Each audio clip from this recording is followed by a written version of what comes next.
video on गरेर ल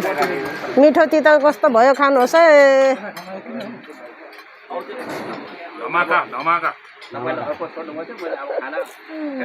दाजुलाई बिचारा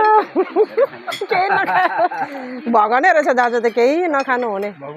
धन्न पानी चाहिँ त्यति खानु भोग लागेको छैन दाजु बिचारा आज माथि हिल साइडदेखि आएर खाना खानु हुँदैछ हाम्रो तराईमा कस्तो भयो गर्मीले खाना नि मिठो लाग्यो कि लागेन है बुद्ध भाइ अलि भात ल्याइदियो अलिकति खानु है मजाले भोलि कसरी घाँस काट्छौ त माथि गएर पसिना भएर खाना है गोरो मान्छेहरू रातै भएको छ है हामी त यहाँ पुरा कालो भएर बसेको छौँ तपाईँहरू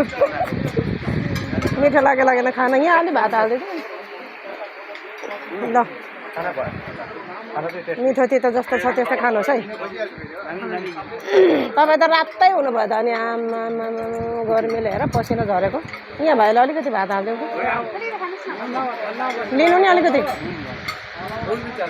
हजुर हो त्यही त गर्मीमा आएर भाइ अलिकति भात लिनु अलिकति मिठो लागेन ल यस्तै छ मधेसको ठाउँमा